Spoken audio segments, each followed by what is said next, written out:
Hello, नमस्कार, आदाब, सत श्री अकाल टू यू ऑल। और मैं विनम्र स्वागत करता हूं दोबारा से आपका अपने इनिशिएटिव में। और आज हम जो बात करने जा रहे हैं उसके बारे में देख लेते हैं एक बार।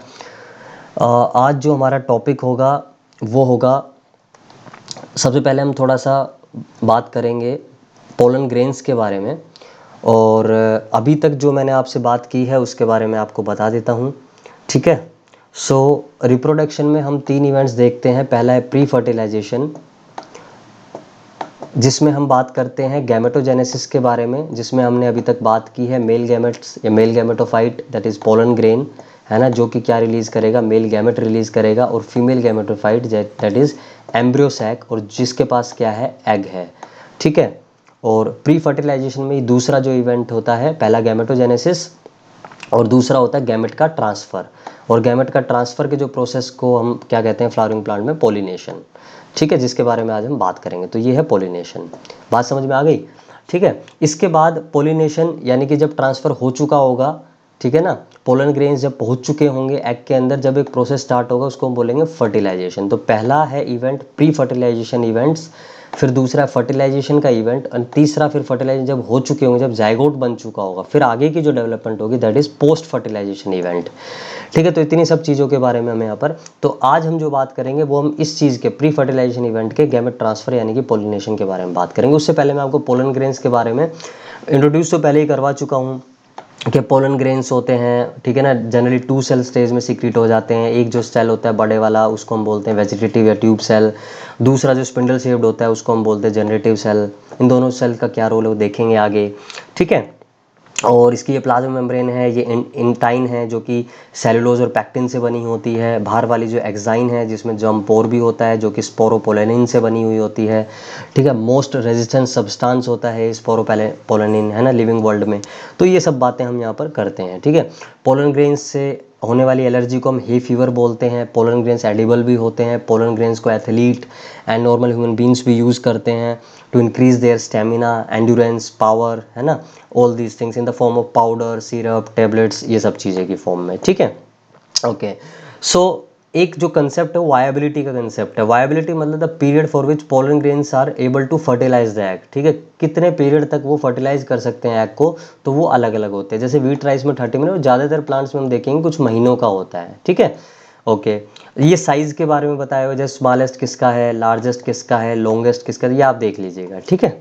आगे बढ़ते हैं, तो एजेंसीज के बारे में आज हमें बात करनी है जो कि क्रॉस पोलिनेशन में इन्वॉल्व होती हैं। तो पहली जो एजेंसी है दैट इज़ एयर, और एयर से ये जो पोलिनेशन होता है, एयर को यूज़ करते हैं, उसे हम क्या बोलते हैं, एनिमोफिली। और फ्लावर्स को या प्लांट्स को क्या बोलते हैं, एनिमोफिलस, ठीक है। तो पोलिनेशन बाय विंड। तो कुछ एडेप्टेशंस या कुछ चेंजेस जो है ये एनिमोफिलस फ्लावर्स या फिर प्लांट्स जो है वो अडोप्ट कर लेते हैं, यानी कि कुछ चेंजेस अपने अंदर ले आते हैं। तो पहला जो चेंज है वो क्या है कि एक तो जो पोलन ग्रेन्स से उनकी क्वांटिटी बहुत ज़्यादा बढ़ जाती है, ठीक है। जैसे एक फ्लावर की अगर हम बात करें कैनबिस की, तो उसमें 5 लाख पोलन ग्रेन्स होते हैं, यू कैन इमेजिन, ठीक है ना, द एक्सटेंट, है ना। और दूसरा जो है ये लाइट वेटेड हो जाते हैं, पाउडरी, नॉन वेटेबल, मतलब चिपकने वाले नहीं रहते हैं। विंग्स भी हो सकती हैं, जैसे पाइन जो प्लांट है, पाइन जो ट्री है उसके जो पोलन ग्रेन्स उनमें विंग्स होती है ताकि ईजिली वो मूव कर सकें with the help of wind. Anther जो होता है वो एक्सपोज्ड यानी कि बाहर निकला हुआ होता है, छिपा हुआ नहीं होता है। फ्लावर्स भी लीव्स से ऊपर होते हैं। एंथर वर्सेटाइल होता है, मैंने आपको बताया था। एंथर और फिलामेंट की अगर हम जो है अटैचमेंट की बात करें तो उसके आधार पर डोर्सी फिक्स्ड, बेसी फिक्स्ड, है ना, वर्सेटाइल ये सब। और स्टिग्मा जो है वो भी एक्सपोज्ड होता है, यानी कि वो भी बाहर निकला हुआ होता है, छिपा हुआ नहीं था, हाइडिंग नहीं होता है, ठीक है ना। स्टिकी होते हैं स्टिग्मा ताकि वो स्टिक कर सके पोलन ग्रेन। फैदरी होता है, फैदर्स होते हैं, हेरी, ठीक है ना, ताकि वो अटक सके वहाँ पर, है ना, पोलन ग्रेन्स। फ्लावर जो है शोई नहीं है, इसी वजह से विंड का यूज़ कर रहे हैं, क्योंकि इंसेक्ट्स को, बैट्स को या फिर एनिमल्स को वो अट्रैक्ट नहीं कर सकते हैं, क्योंकि फ्लावर्स अट्रैक्टिव नहीं है, कलर्ड नहीं है, नेक्टर ग्लैंड भी नहीं है उनके पास, ये नेक्टर है विदाउट नेक्टर ग्लैंड, और सेंट्स अच्छी स्मेल भी नहीं है। मेज, व्हीट, राइस, ग्रास, इन सब के केस में देखने को मिलता है एनिमोफिली। हाइड्रोफिली की मतलब water as a means of pollinating agency. तो इस केस में हम दो चीज़ें देखते हैं, एक है हाइपो हाइड्रोगैमी। हाइपो का मतलब ही क्या होता है, नीचे, और हाइड्रो मतलब वाटर, तो पानी के नीचे, ठीक है। ये हम देखेंगे जोस्टेरा और सिरेटोफाइलम में। और एपी हाइड्रोगैमी जो है वो हम देखेंगे वेलिस्नेरिया के केस में। तो क्या होता है, जोस्टेरा जो है उसके जो पोलन ग्रेन्स है वो लॉन्गेस्ट होते हैं सब में और नीडल लाइक होते हैं, ठीक है। और सबमर्ज्ड रूट है, देख सकते हैं आप सबमर्ज्ड है पानी के अंदर ये जोस्टेरा है। और ये आप इसको जो है क्या कर लीजिए, इस फ्लावर को भी आप क्या मान लीजिए, मेल फ्लावर ही मान लीजिए एक प्लांट में। दूसरा प्लांट आप पकड़िए, ये दूसरा प्लांट हो गया, और इस दूसरे प्लांट में क्या होगा, फीमेल फ्लावर होगा, क्योंकि हम बात करें क्रॉस पोलिनेशन की, ठीक है। तो यहाँ पर क्या होता है, यहाँ पर ये होता है कि इसके जो निडल लाइक जो पोलन ग्रेन्स होते हैं वो वाटर की मदद से जो है यहाँ तक पहुँचते हैं और फिर वो सिंक कर जाते हैं कहाँ पर, इस फीमेल फ्लावर पर, ठीक है। And that results in pollination. और सिरेटोफाइलम में भी ऐसा ही कुछ होता है, यहाँ पर भी आप इसको जो है मेल फ्लावर ही मान लीजिए, और यहाँ पर दूसरा प्लांट आप मान लीजिए, और इस प्लांट को आप क्या मान लीजिए, इस प्लांट को आप मान लीजिए, इस प्लांट को आप, इस प्लांट में आप फीमेल फ्लावर दिखा दीजिए, ये फीमेल फ्लावर हो गया, ठीक है। तो ये क्या हो गया, फीमेल फ्लावर। अब यहाँ पर होगा क्या, यहाँ पर थोड़ा अलग वे में होता है, क्या होता है, यहाँ पर जो फ्लावर का जो एंथर है ना वो डिटैच होकर सरफेस पर आ जाता है, वाटर के सरफेस पर, और फिर ये रिलीज करता है पोलन ग्रेन्स। और पोलन ग्रेन्स की क्योंकि स्पेसिफिक ग्रेविटी जो है वो वाटर के जितनी है, इस वजह से ये पोलन ग्रेन्स यहाँ पर सिंक कर जाते हैं, और सिंक जब ये करते हैं तो ये लैंड कर जाते हैं किस पर, फीमेल फ्लावर पर, ठीक है। And that's results in pollination. यहाँ पर आप देख सकते हैं जोस्टेरा के मैंने दिखाए हुए हैं, ये क्या है, पोलन ग्रेन्स है जोस्टेरा के, ये इसका एंथर है और ये इसके पोलन ग्रेन्स है, ठीक है। वेलिस्नेरिया के केस में क्या होता है, यहाँ पर जो इसकी स्टाइल होती है ना, फीमेल फ्लावर है ये, और इसकी जो स्टाइल है ना वो कोइल्ड है, कोइल्ड है, ऐसे मुड़ी हुई है, इसी वजह से इसकी लेंथ यहाँ पर कम है। लेकिन क्या करती है ये एक टाइम पर अपनी इस कोइल्ड जो है स्टाइल को अनकोइलिंग इसकी हो जाती है। अनकोइलिंग जब इसकी हो जाती है तो यहाँ पर सरफेस पर आ जाती है।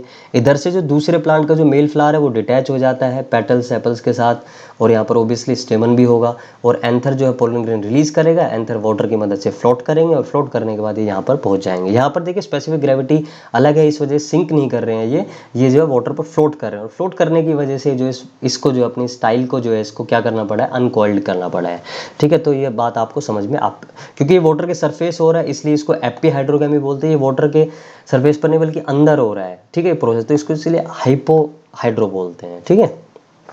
एंटोमोफिली यानी कि इंसेक्ट्स के केस में जो है पोलिनेशन होता है। इंसेक्ट्स के केस में कैसे होता है वो देख लेते हैं।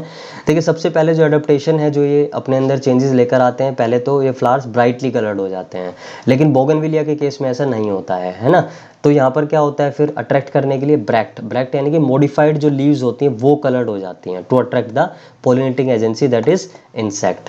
यूफोर्बिया के केस में लीफ कलर्ड हो जाती हैं, और मसंडा के केस में सेपल्स कलर्ड हो जाती हैं, ठीक है। यहाँ पर फ्लावर्स कलर्ड नहीं है। दूसरा सेंट या अच्छी स्मेल, जैसे जैस्मिन के केस में जो कि एक नाइट ब्लूमिंग यानी कि रात को खिलने वाला फ्लावर है। रेफ्लेशिया जो कि लार्जेस्ट फ्लावर है, इसके अंदर जो ऑर्डर या स्मेल है वो काफ़ी बुरी होती है, काफ़ी गंदी होती है, ठीक है। कैसी होती है, रोटन फ्लैश के जैसी होती है, लेकिन कुछ इंसेक्ट्स को फिर भी ये जो है अट्रैक्ट करती है, ठीक है। तो यहाँ पर पोलिनेशन हो जाता है। फ्लावर का जो साइज होता है बहुत बड़ा होता है, कॉन्स्पिक्यूअस होता है, और अगर स्मॉल होता भी है तो क्लस्टर में बनकर बड़ा फ्लावर बन जाता है, जैसे कि सनफ्लावर के केस में होता है। पोलन ग्रेन्स एडिबल होते हैं, जैसे कि रोज़ के केस में होते हैं। नेक्टर ग्लैंड्स होती हैं, एंटीरियम के केस में जो है नेक्टर ग्लैंड्स होती हैं, ठीक है। और इस केस में थोड़ा सा इंटरेस्टिंग सी बात है जो मैं आपको यहाँ पर बता देता हूँ, ठीक है। जैसे हम यहाँ पर बना लेते हैं, ये मान लीजिए मैंने बना ली पेटल, ठीक है, और ये पेटल है, और यहाँ पर ये मैं बना देता हूँ रिसेप्टेकल, और रिसेप्टेकल पे ये ओवरी, और ओवरी पे ये स्टिग्मा, ठीक है। और यहाँ पर क्या है, यहाँ पर जो है आपका ये क्लोज्ड है ना, यहाँ पर तो ऐसे क्लोज होगी, है ना। यहाँ पर क्या है, नेक्टर ग्लैंड है, नेक्टर ग्लैंड है। यहाँ पर थोड़ा सा स्पेस होता है, ठीक है ना, यहाँ पर थोड़ा सा स्पेस होता है, और इस स्पेस में क्या होता है, हेयर्स होते हैं। यहाँ पर क्या होते हैं, हेयर्स होते हैं। और ये इंसेक्ट जब इस पर पेटल पर आता है तो ये हेयर्स एक्चुअल में इनको रास्ता दिखा रहे होते हैं, गाइड का तौर पे काम कर रहे हैं, ऐसे गाइड काम करते हैं कि आप भाई अंदर आ जाओ, आपको ये रास्ता मैं दिखा रहा हूँ, आपको अगर नेक्टर चाहिए तो, ठीक है। तो इंसेक्ट को तो नेक्टर चाहिए ही, तो लेकिन नेक्टर ग्लैंड तो यहाँ अंदर है, तो इस इंसेक्ट को यहाँ पर आना पड़ेगा। और ये भी हो सकता है ना कि जिस प्लांट पर मेल फ्लावर पर ये बैठा हो वहाँ के पोलन ग्रेन ले आया हो यहाँ पर, तो जब ये पोलन ग्रेन यहाँ पर ले आया होगा तो ये शेड करेगा, और शेड स्टिग्मा पर कर सकता है, तो यहाँ पर प्रोबेबिलिटी बढ़ जाएगी फर्टिलाइजेशन की, ठीक है। तो ये बात होगी। फिर एक ऑर्किड होता है जिसको हम बोलते हैं ओप्रिस नाम के ऑर्किड में क्या होता है, इसके जो पेटल्स होते हैं ना, इसके जो वो फीमेल मोथ से रिजेंबल करते हैं, ठीक है। तो यहाँ पर एक मोथ होता है, यहाँ पर जो मोथ होता है ना, मेल मोथ, वो क्या करता है, वो इन पेटल पर आकर बैठ जाता है, इस सोच में आकर बैठ जाता है कि भाई यहाँ पर तो ये फीमेल मोथ है, और कॉपुलेशन की सोच में यहाँ पर इंसेक्ट जो है यहाँ पर आकर बैठ जाता है, ठीक है। तो यहाँ पर क्या होता है, इस प्रोसेस को हम बोलते हैं एक्चुअल में सूडो कोपुलेशन। सच में तो फॉल्स कोपुलेशन, सच में तो कोपुलेशन हुआ ही नहीं है, लेकिन in anticipation of this moth has come and set on this female flower, है ना, in anticipating that this is not a petal but this is a female moth, है ना, ये सोचकर कि ये फीमेल मोथ है, इस पेटल पर वो बैठ गया और इस केस में उसने क्या कर दिया, पोलन ग्रेन्स को ट्रांसफर कर दिया। ठीक है, तो ये हो गया। फिर है यूका फ्लावर। यूका फ्लावर में क्या होता है कि यूका मोथ होता है, ठीक है ना, और ये क्या करता है, ये इस यूका फ्लावर की ओवरी में जो है ड्रिलिंग करता है, ऐसे होल करता है और अपने एग्स को ले कर देता है, और साथ साथ में क्या करता है, पोलन ग्रेन्स है, अब मान लीजिए कहीं से पोलन ग्रेन्स लेकर आया है, ठीक है, तो उन पोलन ग्रेन्स को क्या कर देता है, ये यहाँ पर क्या कर देगा, प्लग के फॉर्म में यहाँ पर अटैच कर देगा। ठीक है, क्यों, ताकि इसके जो पोलन ग्रेन्स हैं, जो इसके जो एग्स हैं, वो प्रीडेटर्स द्वारा खा ना लिए जाएं। ठीक है, तो उनकी सेफ्टी के लिए, तो एक तो इसको सेफ प्लेस मिल गई, ये बात हो गई। ठीक है, तो इसका एक फ़ायदा ये होगा कि इसको सेफ प्लेस मिल गई। दूसरा इसको फ़ायदा क्या होगा, जब ये एग जो है हैच कर कर लार्वी जब बाहर निकलेगा तो क्या होगा, उनको खाने के लिए क्या चाहिएगा, तो वो पोलन ग्रेन का इस्तेमाल कर लेंगे। ठीक है, तो दो फायदे हो गए इस मोथ के। लेकिन फ्लावर का क्या फ़ायदा हुआ, फ्लावर का फ़ायदा हुआ, देखिए ये स्ट्रक्चर क्या है, ओवरी, और ओवरी में क्या होगा, एग, तो बस पोलिनेशन, दैट्स इट, फर्टिलाइजेशन हो जाएगा यहाँ पर। फाइकस कैरिसा में क्या होता है, एक फिग होता है ये, और एक वास्प होता है जिसको हम बोलते हैं ब्लास्टोफेगा। इसके केस में भी यही होता है, लेकिन इसके केस में थोड़ा अलग तरीके से होता है। देखिए यहाँ पर जो रिसेप्टेकल ऐसा है, यहाँ पर जो है अलग तरीके से होता है। यहाँ पर जो इन्फ्लोरेसेंस यानी कि जो फ्लावर की जो अरेंजमेंट है ना, वो अलग होती है। इसको हम बोलते हैं हाइपनथोडियम। +1 में आपने पढ़ा होगा। हाइपनथोडियम इन्फ्लोरेसेंस में क्या होता है कि जो रिसेप्टेकल है ना, जो रिसेप्टेकल है उसकी शेप जो है थोड़ी चेंज हो जाती है, और यहाँ पर जो है ये मेल फ्लावर्स आ जाते हैं यहाँ पर ऊपर की तरफ बाहर वाले एरिया में, और अंदर वाले एरिया में जो है ना, दो तरह के फ्लावर होते हैं। एक तो होते हैं फीमेल फ्लावर ही होते हैं दोनों तरह के ये, और ये फीमेल फ्लावर जो होते हैं कुछ तो होते हैं फर्टाइल और कुछ होते हैं स्टेराइल। ठीक है, तो ये जो ब्लास्टोफेगा है ना, ये जो वास्प है, इसको कौन से चाहिए, इसको स्टेराइल फ्लावर चाहिए, क्योंकि स्टेराइल जो फ्लावर है उनकी ओवरी पर ये क्या करता है, ये आकर अपना एग को ले करता है, और जब ये एग को ले करता है तो ये बाहर से पोलन ग्रेन्स अपने साथ अटैच लेकर आ सकता है, और वहाँ यहाँ पर ये जब ले करेगा एग को, तो ऑब्वियसली फिर ये यहाँ पर जो है पोलन ग्रेन्स लैंड कर सकते हैं इसके स्टिग्मा पर, जो फर्टाइल फ्लावर्स होंगे उन पर। ठीक है, जिसकी वजह से pollination, then finally this is pollination and after that fertilization. ठीक है, तो ये चीज़ हो जाएगी। और दूसरा, जब ये इनसे अटैच होकर आ रहा है तो इनके भी तो पोलन ग्रेन ला सकता है ना, तो ये यहाँ पर हो सकता है। ठीक है, ऑर्निथोफिली में बर्ड्स ऐसा करते हैं, बर्ड्स जो है एज अ पोलिनेटिंग एजेंसी के तौर पर काम करते हैं। और शेप ऑफ द फ्लावर यहाँ पर पहली अडेप्टेशन है ना, colour of the flower, nectar gland, ये सब चीज़ें जो हैं, और ये एग्जांपल्स है। ठीक है, तो ऑर्निथोफिली में बर्ड्स के द्वारा पोलिनेशन किया जाता है। कायरेप्टो नहीं है, कायरेप्टेरोफिली है। कायरेप्टोफिली का मतलब बैट के द्वारा जो पोलिनेशन किया जाता है। नाइट, रात को खिलने वाले फ्लावर्स बन जाते हैं पहले तो, क्योंकि बैट जो है वो रात को आएंगे। ठीक है, लार्ज फ्लावर जो लार्ज हो जाते हैं, स्ट्रॉन्ग हो जाते हैं, ताकि वो सपोर्ट कर सकें वेट जो है बैट का। और किगेला पेनेटा में ऐसा होता है, स्मेल, रोटिंग स्मेल हो जाती है, इंसेक्ट की प्रेजेंस होती है इन फ्लावर्स पर, और एडिबल पोलन ग्रेन्स होते हैं ताकि बैट यहाँ पर आ सकें। ठीक है ना, किसी मकसद से, और उसी मकसद को पूरा करने में वो पोलिनेशन भी कर जाए। ठीक है, जूफिली में एनिमल्स अनइंटेंशनली, इंटेंशनली हम भी जो है पोलिनेशन करते हैं। ठीक है, मोंकी, स्क्वैल, मैन, जितने भी एनिमल्स हैं वो सब पोलिनेशन कर सकते हैं। ठीक है, कलर्ड फ्लावर की वजह से, अच्छे सेंट, अच्छी स्मेल की वजह से, है ना, अच्छे ऑर्डर यानी की वजह से, एडिबल पोलन्स के लिए, एडिबल फ्लावर्स के लिए, एडिबल फ्रूट्स के लिए हम जो है फ्रूट्स को, अलग अलग फ्लावर्स को टच करते हैं, उनके पास जाते हैं, और उसी जो है सारे काम में हम क्या कर देते हैं, हम पोलिनेशन के प्रोसेस को करवा देते हैं। ठीक है, तो ये बात आपको समझ में आ गई होगी। जूफिली के बाद मेलेकोफिली है। स्टार्टिंग में मेलेपो था, वो मेलेपो नहीं है बल्कि मेलेकोफिली है। मेलेकोफिली का मतलब स्नेल्स।